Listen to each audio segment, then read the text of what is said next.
Strong words. Harsh indeed.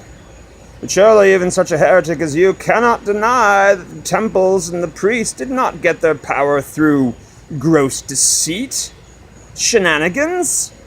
The temples and the royal academies, they have the most magic and the most power in this world, and in the Underdark, and in the Outer Planes.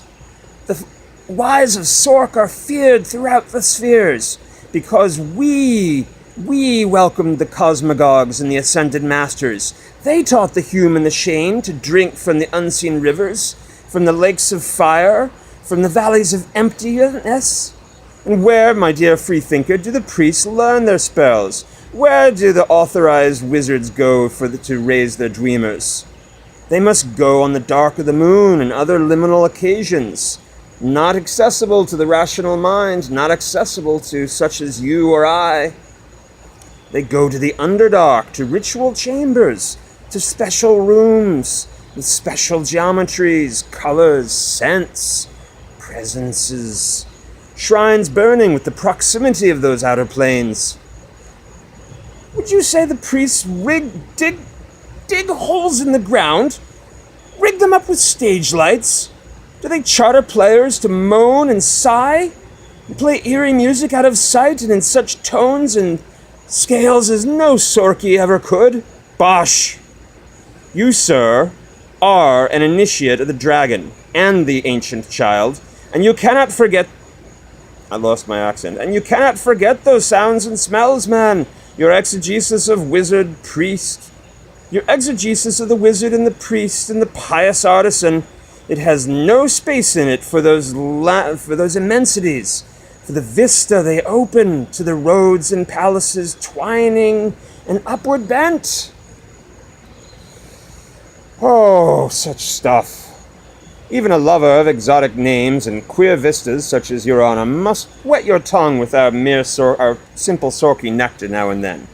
Take it, drink. You'll lose your voice reciting your lessons, so, schoolboy. Drink. Is it not good? Is it not here, before you, in this bowl, tasted, savored? Does it not quench your thirst under the hot sun? Does it not feed your flesh?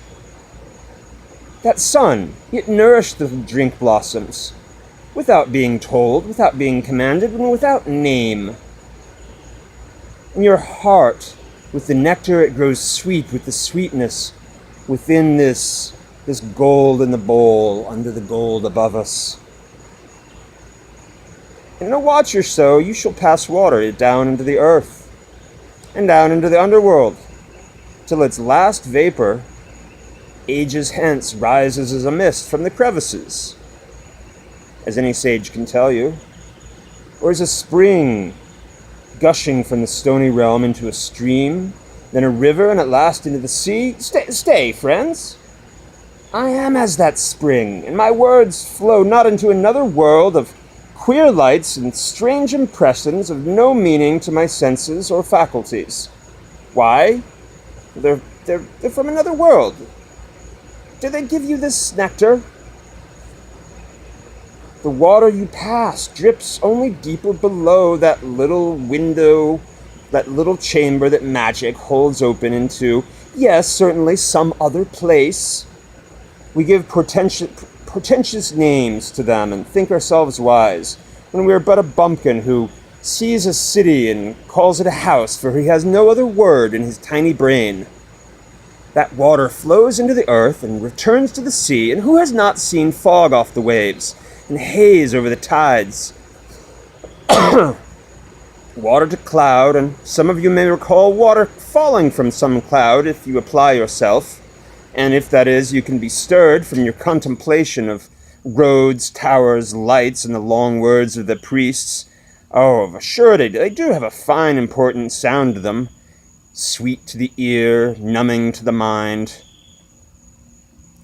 Say, shall I recite for you for your geographical and dynastic improvement, those fortresses, market towns, and post stations in the northern frontier?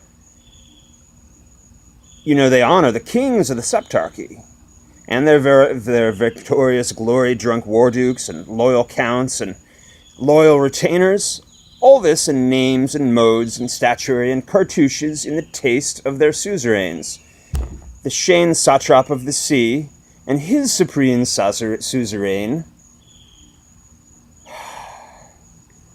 who is buried not half an ell from where we sit here.